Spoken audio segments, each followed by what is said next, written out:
Mr. President, Excellencies, ladies and gentlemen, the United Nations was created from the ashes of the Second World War. The devastation and human suffering caused by the nuclear bombing shook the world and the collective conscience of humankind. The UN, in its very first resolution, envisioned a world free of nuclear weapons. Since then, 75 years have passed. We are celebrating the achievements of the UN, its contribution to the welfare of the people and the planet Earth, and also global socio-economic progress. Yet, in stark contrast, our present and future generations continue to live under the threat of nuclear catastrophe. And now the COVID-19 pandemic has presented before us the long-established truth in a more glaring way that stockpiles of weapons fail to save human beings. Investment in nuclear weapons, therefore, cannot ensure nor guarantee peace and security. It is rather through realization of sustainable development goals that we can establish and sustain peace and stability.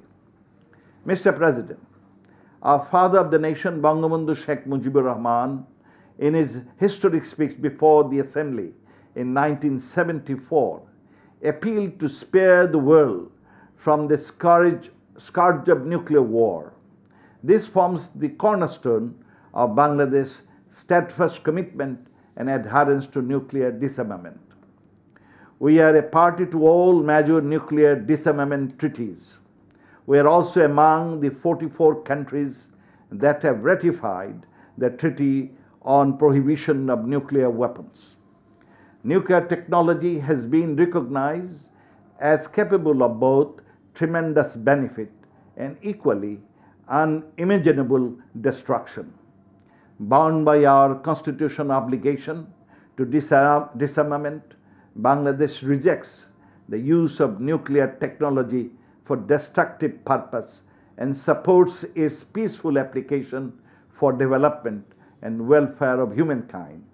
To harness the benefit of nuclear technology, Bangladesh is building nuclear power plants for peaceful uses.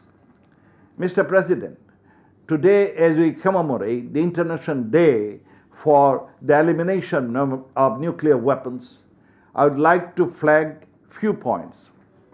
First, nuclear weapons themselves are the problems, and as the former Secretary General of UN, Secretary General Ban Ki-moon stated that, and I quote, "There are no right hands to handle these wrong weapons," unquote. Therefore, Bangladesh steadfastly supports the goal of a world free of nuclear weapons. Second, nuclear weapon states need to take concrete steps to seize nuclear arms race and also to get rid of the risks of nuclear weapons falling in the hands of wrong people, I mean terrorists. Third, nuclear weapon-free zones need to be established in all parts of the world through ratification by the nuclear weapon states. They also must rectify of the related protocols to all treaties establishing such zones.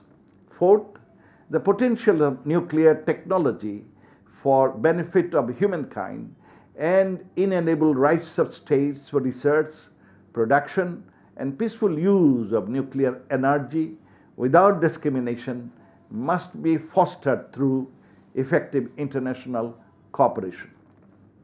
And finally, total elimination of nuclear weapons is a long overdue commitment. The pandemic has made it a rallying call more than ever before. Mass awareness and global advocacy need to be promoted and accelerated through effective partnership, including with civil society organizations.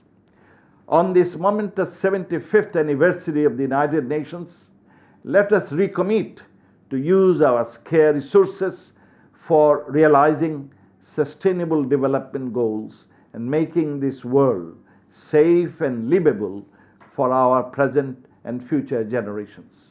I thank you.